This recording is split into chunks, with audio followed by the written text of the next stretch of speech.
December 9 నాడు చిదంబరం గారు కేంద్రం నుంచి వచ్చి తెలంగాణకు స్పష్టమైన ప్రకటన ఇచ్చారు. కానీ ఆంధ్ర రాయలసీమ నాయకుల వల్ల అటు వైఖరిని ఎంపిక తీసుకోబడ్డది. దానిపై టీడీపీ నుంచి వచ్చిన ప్రకాష్ గౌడ్ గారు, రంగారెడ్డి జిల్లా నుంచి రాజేంద్ర నుంచి ఎన్నుకోబడ్డ ప్రకాష్ గౌడ్ గారి గురించి, తెలంగాణ ఉద్యమం గురించి వారితో మనం ఇలా ముఖాముఖి చేస్తాం. ఓకే, నమస్కారం ప్రకాష్. నమస్కారం. తెలంగాణ విషయంలో టీడీపీ వైఖరి ఎలా ఉంటుంది? తెలంగాణలో టీడీపీ వైఖరి మా నాయకుడు చంద్రబాబు నాయుడు గారు చెప్పినారు, మీ అందరికీ కూడా తెలుసు. ఏమేమి మహానాడులో కూడా చంద్రబాబు నాయుడు గారు చెప్పినారు, తెలంగాణకు మేము వ్యతిరేకం కాదు, తెలంగాణ గురించి మేము సపోర్ట్ చేస్తామని చెప్పినారు. మేము చిదంబరం కూడా ఆ రోజు మా చంద్రబాబు నాయుడు గారు అందరూ తీర్మానం చేసి లెటర్ ఇవ్వడం కూడా జరిగింది.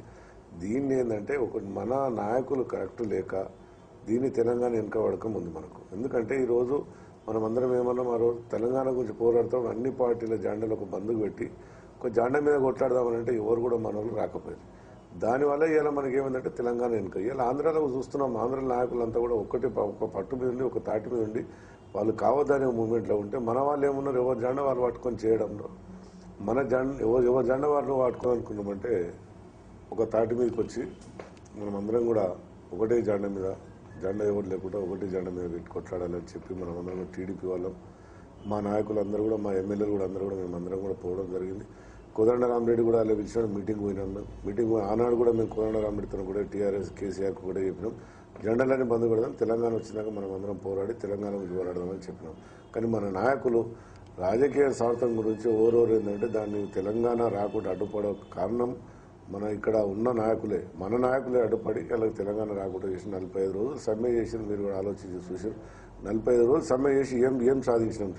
ఢిల్లీకి పోయి రావడం, ఈడికి పోయి రావడం, ఢిల్లీకి పోయి రావడం, ఈడికి పోవడం. మేమేమంటామంటే మనం అందరం కూడా ఇప్పటికి కూడా తెలంగాణ కావాలని అనుకుంటే మనం అందరం ఒకటే జెండా మీద ఒకటే పోరాటం చేస్తే తెలంగాణ వస్తుంది. అప్పటిదాకా తెలంగాణ రాదు. మనం చూసినాం ఆంధ్ర వాళ్ళు ఇక్కడ తెలంగాణ ప్రకటించగానే ఆంధ్ర వాళ్ళందరూ ఐకమత్యమైనారు. మనం ఏం చేసినాం ఆ రోజు? మనం అందరం కూడా ఎవరు జెండా వాళ్ళు పట్టుకొని ఎవరు పాట వాళ్ళు పట్టినాం. మనం ఏమంటామంటే ఇలా కేసీఆర్ గారు, కోదండరామరెడ్డి వీళ్ళందరూ కూడా ఒకటే తాటి మీదకి వచ్చి అన్ని పార్టీలు, కాంగ్రెస్, తెలుగుదేశం, బీజేపీ అందరూ కూడా అన్ని పార్టీల వాళ్ళు ఒక తాటి మీదకి వస్తేనే తెలంగాణ వస్తుంది. కానీ అప్పటిదాకా తెలంగాణ వచ్చే క్వశ్చనే లేదు. నేను ఒకటే చెప్తాను, ఎందుకంటే మన వాళ్ళు మనమే వ్యతిరేకం చేసుకుని కదా మనం తెలంగాణ రానియకుండా చేస్తున్నాం. అలా చిదంబరం ప్రకటించిన తర్వాత మనం ఆంధ్రలో ఆ విధంగా ఉద్యోగం జరిగింది. మన వాళ్ళు ఎక్కడైనా ఉద్యోగం చేసిరా? ఏం చేసి చెప్పండి. మన వాళ్ళందరం మేము కూడా అన్నాం, మా నాయకులు, మా ఎమ్మెల్యేలు అందరూ అన్నారు. మా నాయకుడు చెప్పినాడు, వాళ్ళు ఎట్లా నడిస్తే మీరు అటు నడవండి, ఒకటే పార్టీ మీద జెండా మీద మీరు నడవండి, నేను కూడా ఒప్పుకుంటాను చెప్పినాడు. మా నాయకుడు ఎప్పుడు కూడా తెలంగాణ ఆయనకి ఏంటంటే రెండు కళ్ళ సిద్ధాంతం, అక్కడ కూడా ఉండాలి, ఇక్కడ కూడా ఉండాలి పార్టీ అనుకొని చెప్పి దాని మీద పోరాడండి. కానీ తెలంగాణకి ఎప్పుడు కూడా వ్యతిరేకంగా తెలుగుదేశం. మొన్న కూడా మేము చూసినాం, మీరు చూసినారు, రైతు పోరుబాటులో తెలంగాణలో మొత్తం కూడా తిరిగినట్టు మా నాయకుడు. ఇక్కడ కూడా వ్యతిరేకం లేదు. వాళ్ళు కూడా ఏమంటారంటే, జనాలు కూడా ఏమంటారు, తెలంగాణ గురించి బాబు వ్యతిరేకం కాదు, బాబు గారు కూడా చెప్పినారు, తెలంగాణ గురించి నేను వ్యతిరేకం ఎక్కడ కూడా కాదు, కాకపోతే ఇచ్చేది మీరు, తెచ్చేది మీరు, ఏ విధంగా ఇస్తారో ఇవ్వండి, మేము దానికి ఒప్పుకుంటాం. అది మళ్ళీ ఇప్పుడు చిన్నది పెట్టినారు, అసెంబ్లీలో పాస్ కాదు, అసెంబ్లీలో పాస్ అయ్యేదేనా? కాని పని అని సెంటర్లో పెట్టి కాంగ్రెస్ వాళ్ళు ఏదో మద్దతు ఇచ్చి ఏదో ప్రజలను మోసం చేయడమే. కానీ ముఖ్యంగా టీఆర్ఎస్ వాళ్ళు దీనికి తెలంగాణ రానియకుండా అడ్డుపడేది టీఆర్ఎస్ కేసీఆర్ గారే. కేసీఆర్ గారు, కోదండరామరెడ్డి ఒక్కటే అయిపోయి ఇలా మన తెలంగాణను ఆగం పట్టించారు. తెలంగాణ రావాలంటే అన్ని పార్టీలు ఒకటి కావాలి, కేసీఆర్ పార్టీ ఒకటే కావాలంటే రాదు తెలంగాణ, అన్ని పార్టీలు కావాలి. తెలంగాణలో కాంగ్రెస్ కావాలి, తెలుగుదేశం కావాలి, బీజేపీ కావాలి, సిపిఐ కావాలి, మజ్లిస్ కూడా రావాలి. ఇలా కొన్ని పార్టీలు నేర్చిపెట్టి లేదో కొంతమంది మనం నాటకాల గురించి మన స్వార్థం గురించి మనం చేస్తుంటే అది కాదు. అందుకొని మనం అనేది ఏంటంటే తెలంగాణ వచ్చిందాక ఏ విధంగా పురాణం అనేది మా పార్టీ ప్రస్తుతం బాగున్నది.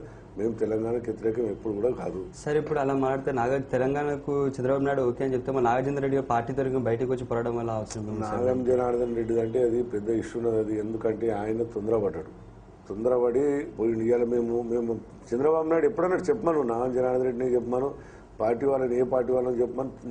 చంద్రబాబు నాయుడు తెలంగాణకు వ్యతిరేకమని ఏమైనా మాట్లాడిండా? ఎక్కడ కూడా మాట్లాడి. ఇప్పుడు చంద్రబాబు నాయుడు గారు చెప్పండి, మేమందరం పోయి మేము ధర్నాలు ఇవన్నీ చేయడం మేము ఎందుకు పోతున్నాం? చంద్రబాబు నాయుడు చెప్తారు కదా పోయేది మేమందరం కూడా. అందుకు మేమంటామంటే నాగం జనార్దన్ రెడ్డి పోవడం అంటే ఆయన మళ్ళీ ఏం ఆలోచించిపోయిండో దానికి నాకు పెద్దగా ఆయన గురించి నేను మాట్లాడేంత ప్రశ్న, ఎందుకంటే ఆయన పెద్దోడు, ఆయన గురించి కాదు, పెద్దగా ఉంటే పార్టీ నిర్ణయిస్తే. ఇలా పోయిండు నాగం జనార్దన్ రెడ్డి ఏమైంది, హరీష్ రెడ్డి పోయిండు, వేణుగోపాల్చారి పోయారు, వీళ్ళందరూ పోయారు, ఆయన జోగురామన్న పోయిండు, వీళ్ళందరూ పోయారు. ఏమైంది? ఓరందరూ ఒక్కడే అయిపోయాడు. పార్టీ పోయేటప్పుడు ఆలోచించాలి. మనం పార్టీలకు పోతే అవతల ఏం సాధిస్తామనేది ఒకటి ఆలోచన, ఏం సాధించిందో ఒక్కడే అయిపోయాడు. అందుగురించి రేపు రాబోయే రోజులలో ప్రజలు నిర్ణయిస్తారు. రేపు ఇప్పుడు ఎలక్షన్ ఏడు నియోజకవర్గాలు ఎలక్షన్ కూడా వచ్చినాయి. టీఆర్ఎస్ రేపు టీఆర్ఎస్ గెలిపిస్తారా, కాంగ్రెస్ గెలిపిస్తారా, తెలుగుదేశాన్ని గెలిపిస్తారా, ప్రజలు నిర్ణయిస్తారు. రేపు ఎవరు మోసం చేసిరనేది ప్రజలకు తెలిసిపోయింది. టీఆర్ఎస్ మోసం చేసి తెలంగాణ రాకుండా చేస్తుందండి. కేసీఆర్ గారు తెలంగాణ ఢిల్లీకి పోయాడు. ఢిల్లీకి ఎవరు గెలిపించారండి? ఇక్కడ ఉద్యోగం జరుగుతుంటే ఆడికి ఢిల్లీకి పోయి వాళ్ళతో కుమ్మకై మాట్లాడుకొని తెలంగాణ నాశనం పట్టించేసింది. కేసీఆర్ వల్ల కోదండ రామన్ వల్ల ఇప్పుడు వెనుకబడ్డది తెలంగాణ. సరే, మరి కేసీఆర్ ఢిల్లీలో వెళ్ళి కుమ్మకైన మాట మీరు ఎందుకు లేవనెత్తలేరు? మీరు నాయకులు ఎందుకు సైలెంట్ ఉన్నారు? మీ నాయకులు ఎందుకు ఉద్యమంలో పాల్గొనట్లేదు? నాయకుడు 20 దయాకర్ గారు మాట్లాడుతూనే ఉన్నారు. మా చంద్రబాబు నాయుడు కూడా అన్నారు ఢిల్లీకి పోయినారు, మరి ఏం తెచ్చినాయి? మా చంద్రబాబు నాయుడు కూడా 2 మాటలు మాట్లాడు. 20 దయాకర్, మోత్పల్లి నరసింహ, దేవేంద్ర గౌడ్ వీళ్ళందరూ మాట్లాడుతూనే ఉన్నారు. మరి మీరు ఎందుకు పోయారు ఢిల్లీకి? ఏమిటి గురించి దీన్ని మొత్తం ఆగం పట్టించి తెలంగాణ అని చెప్పి మాట్లాడుతున్నారు. సరే, ఇప్పుడు చంద్రబాబు నాయుడు గారు రైతు సమస్య వల్ల పాల్గొడుతున్న పోరాడు వల్ల అదే తెలంగాణ ఉద్యమంలో ఆయన తెలంగాణ ప్రదేశాల్లో ఎందుకు పోరాడుతున్నారు చంద్రబాబు నాయుడు? తెలంగాణ విషయంలో ఎందుకు పోరాడుతుంటే ఆయన 2 కళ్ళ సిద్ధాసం అని చెప్పిండు. అక్కడ కూడా పోరాడలేడు, ఇక్కడ కూడా పోరాడలేడు. మీరు ఏం చేస్తారో చేసుకొని అవతల పార్టీ వాళ్ళు ఏ విధంగా అయితే పోరాడుతారో మీరు కూడా పోరాడు, పార్టీని రక్షించండి అని చెప్పిండు. కానీ పార్టీకి వ్యతిరేకం అక్కడ కూడా మాట్లాడాలి, ఇక్కడ కూడా మాట్లాడాలి. ఇప్పుడు స్టూడెంట్స్ చాలా మంది 600 మంది మటుకు ఆత్మహత్య చేసుకున్నారు సార్. వాళ్ళపై మేము కూడా కొట్లాడుతున్నాం. 600 మంది ఆత్మహత్య చేసుకున్నారని మేము కూడా కొట్లాడుతున్నాం. వాళ్ళు ఆత్మహత్యలు చేసుకోవద్దు. మీరు ఆత్మహత్య చేసుకుంటే మీతోనే ఇలా యువకులతోనే తెలంగాణ ఉద్యమం ఇంత పూర్తి వచ్చింది. ఏ నాయకులతో రాలేదు. ఇది విద్యార్థులతోనే ఇంత పూర్తి ఉద్యమం జరిగింది. తెలంగాణ గురించి పోరాడిన వాళ్ళే పాపం, వాళ్ళే కష్టపడి వాళ్ళే వచ్చి 600 మంది వస్తే ఏ నాయకుడైనా పోయి ఇంటికి పోయి పరిణయించిరా?